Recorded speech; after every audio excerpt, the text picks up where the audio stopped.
Assalamualaikum warahmatullahi wabarakatuh. Apa kabarnya semua anak-anak? Semoga selalu diberi kesehatan ya. Juga selalu diberi kesabaran dan juga semangat untuk belajar.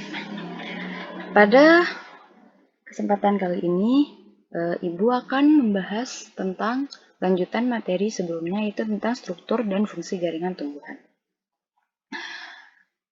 Sebelum kita mulai pembelajaran pada hari ini, mari kita berdoa terlebih dahulu agar ilmu yang kita dapat hari ini bermanfaat dan juga diberi kelancaran, diberi kesehatan, segala urusannya, ya, kelancaran di segala urusan. Berdoa dimulai.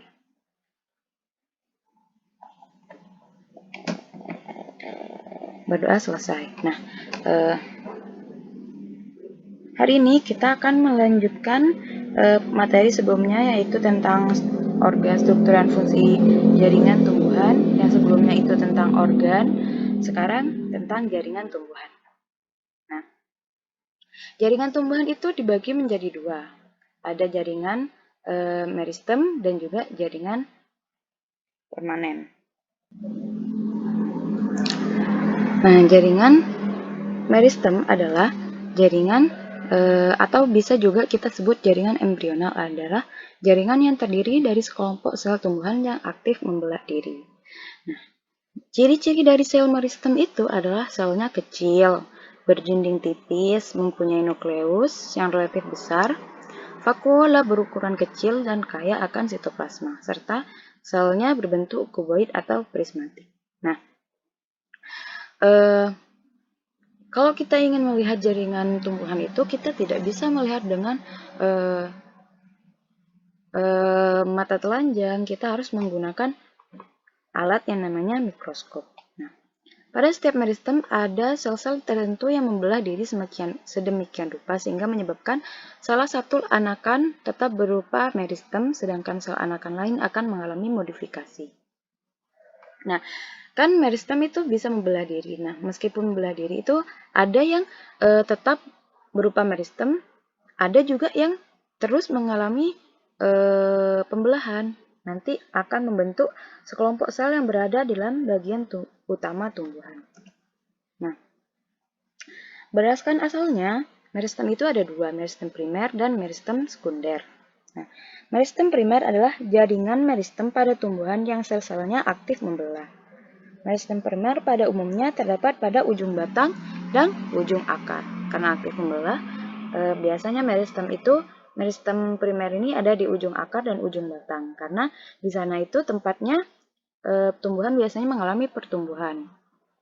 Biasanya tambah panjang, terus menjalar, seperti itu. Nah, sel-sel meristem primer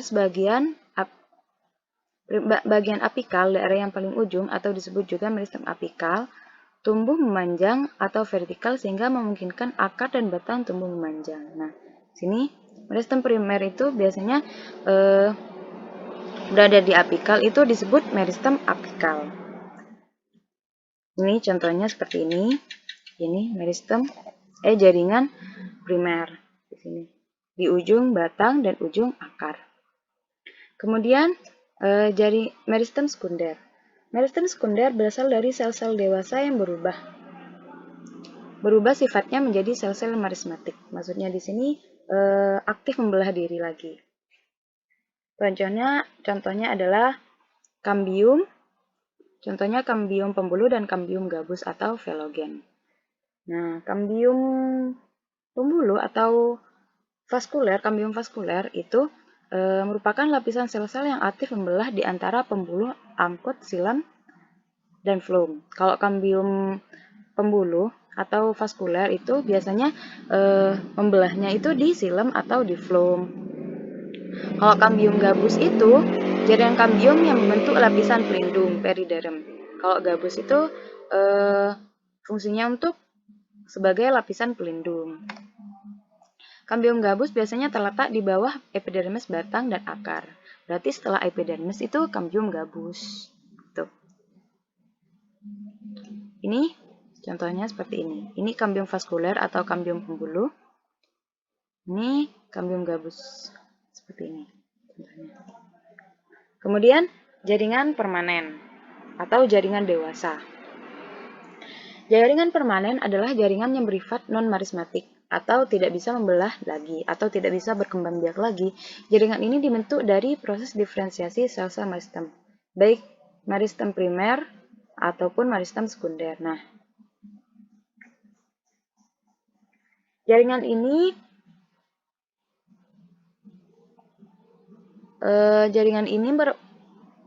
tumbuh juga merupakan jaringan yang terspesialisasi. Maksudnya spesialisasi itu penghususan sel-sel tumbuhan untuk mendukung fungsi sel tertentu. Nah, menurut fungsinya, jaringan sel itu ada 4, dibagi menjadi 4, jaringan epidermis, dasar, penyokong, dan pengangkut. Yang pertama, jaringan pelindung. Jaringan pelindung terdapat di seluruh permukaan luar tumbuhan. Terletak paling luar, pokoknya paling luar pelindung itu. Contohnya apa? Contohnya epidermis. Nah, fungsi dari epidermis itu untuk melindungi kan. Melindungi dari apa? Melindungi dari yang pertama itu hilangnya air karena adanya penguapan, kemudian kerusakan mekanik, kemudian perubahan suhu, dan hilangnya zat-zat makanan.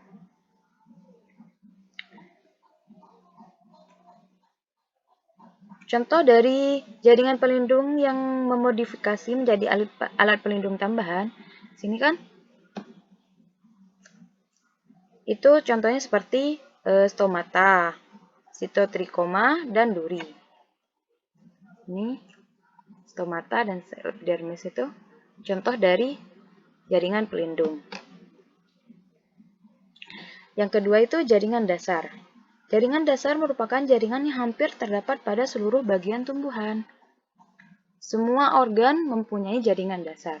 Batang, daun, akar, buah, bunga, semua memiliki jaringan dasar.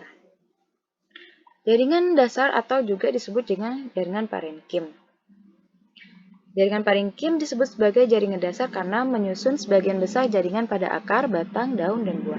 Terdapat di antara jaringan lain, misalnya pada xilem dan phloem.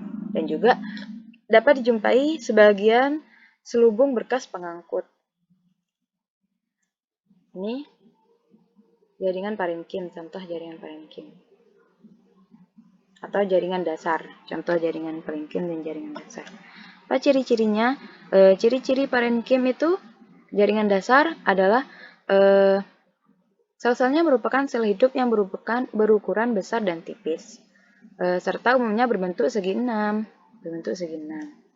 Memiliki banyak vakuola, letak inti sel mendekati dasar sel. Kemudian mampu bersifat embrional atau merismatik karena dapat membelah diri. Kemudian dapat memiliki ruang antar sel yang banyak sehingga letaknya tidak rapat. Nih. Nukleusnya dekat dengan vakuola. Vakuola dekat dengan. Yang ketiga itu jaringan penyokong atau penguat, atau bisa juga kita sebut jaringan penguat. Apa sih yang pengokot itu? Penyokong, jaringan merupakan jaringan yang berperan untuk menunjang bentuk tumbuhan agar dapat berdiri dengan kokoh. Jaringan ini disebut juga sebagai jaringan penguat karena memiliki dinding sel yang tebal dan kuat, juga karena sel-selnya telah mengalami spesialisasi. Fungsi jaringan penyokong antara lain menguatkan tegaknya batang dan daun, termasuk penguat terhadap gangguan mekanik, melindungi biji atau embrio, memperkuat jaringan parenkim yang menyimpan udara, serta melindungi berkas pengangkut atau vaskuler. Fungsinya ini. Nah, contohnya jaringan pengangkut ini. Jaringan penyokong, maaf. Jaringan penyokong ini. Kalau dilihat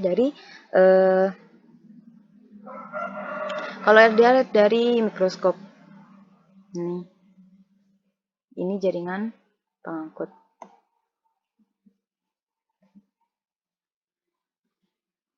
Nah, jaringan penyokong ini dibagi menjadi dua. Ada sklerenkim, ada kolenkim. Nah, kolenkim adalah jaringan yang berfungsi menyokong organ tumbuhan yang masih muda. Jaringan ini memiliki dinding sel yang mengalami penebalan, namun tidak merata, melainkan menebal pada sudut-sudut sel. Nah, ini kolenkim ini biasanya itu ada pada organ tumbuhan yang masih muda. Kemudian mengalami penebalan, namun penebalannya itu tidak rata seperti itu ya. Nah, jaringan kolenkin ini menyebabkan tumbuhan memiliki sifat kelenturan. Makanya dari itu biasanya jaringan kolenkin ini berada di organ tumbuhan yang masih muda sehingga mengalami kelenturan. Nah, juga kolenkin baik sekali untuk menopang organ yang aktif tumbuh karena sel-sel dapat meregang untuk menyesuaikan diri dengan perpanjangan organ. Yang kedua itu jaringan sklerenkim. Jaringan sklerenkim merupakan jaringan penunjang yang terdapat pada organ tumbuhan yang telah dewasa. Sel-sel sklerenkim memiliki dinding sel yang tebal, biasanya berlignin atau mempunyai zat kayu, dan protoplasma mati atau tidak aktif setelah dewasa. Nah, jaringan sklerenkim ini biasanya kan ada di organ yang sudah dewasa atau sudah tua. Nah, jaringan sklerenkim ini ada dua, yaitu jaringan serat atau fiber, ada juga skleroid. Nah, jaringan serat merupakan sel yang panjang dan sempit yang berujung runcing. Sel-sel ini biasanya berkumpul menjadi sebuah jalur panjang, sementara ujung-ujungnya runcing, bertumpang tindih yang menyatu dengan kuat. Sedang serabut sklerenkim atau jaringan serat ini terdapat pada sebagian besar bagian tumbuhan.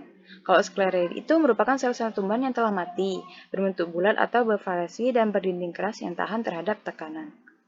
Skleroid dapat dijumpai dalam keadaan tunggal atau berkelompok kecil di antara sel-sel lain. Ini skleroid, contoh skleroid, ini contoh serat. Ini kolenkim, ini sklerenkim. Kita nggak bisa kita nggak bisa melihat dengan mata telanjang, harus menggunakan alat seperti itu ya. Kemudian jaringan pengangkut. Jaringan pengangkut atau berkas vaskuler atau fasis merupakan jaringan yang mengangkut air dan unsur hara, serta mengedarkan zat makanan hasil fotosintesis dari satu bagian ke bagian lain tuh. Berdasarkan fungsinya, jaringan pengangkut itu dibagi menjadi dua, yaitu ada silem dan ada phloem.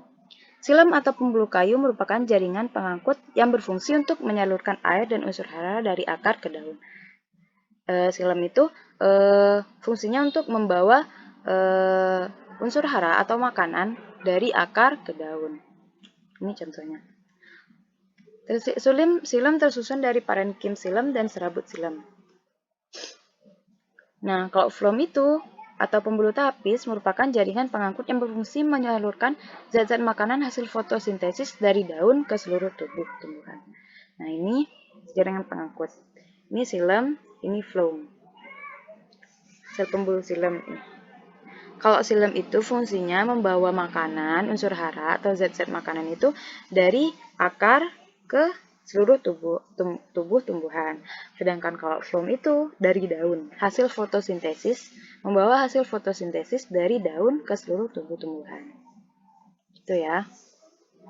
Ini perbedaan pembuluh silem dan phloem. Karakteristik tersusun dari, kalau silem itu sel mati, kalau phloem itu sel hidup. Ketebalan dinding sel, kalau silem itu tebal, kalau phloem tipis. Terus bahan penyusun dinding sel, kalau silem itu lignin, kalau phloem selulosa. Permeabilitas dinding sel, silem itu impermeable, kalau phloem permeable. Lubang antara sel, kalau silem tidak ada lubang, kalau phloem ada lubang antar dinding sel disebut pembuluh ayak atau saringan. Sitoplasma, kalau dalam silem itu tidak ada, kalau dalam phloem sel dibatasi dengan sitoplasma, ada sitoplasmanya. Fungsi dari silem mengangkut air dan garam mineral, kalau phloem mengangkut makanan hasil dari fotosintesis.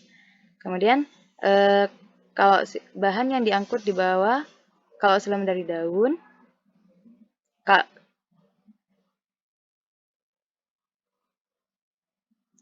phloem bagian yang sedang tumbuh dan organ menyimpan cadangan makanan. Kalau silem itu arah pengangkutannya ke atas, kalau phloem ke atas dan ke bawah, menyebar. Silem itu jaringan memiliki serabut, Kalau from itu sel ganda atau benda. Nah, ini contohnya ya. Ini xilem atau from jaringan vaskuler, ini jaringan dasar di sini. Ini jaringan dermal atau jaringan pelindung atau epidermis. Terima kasih, semoga bermanfaat.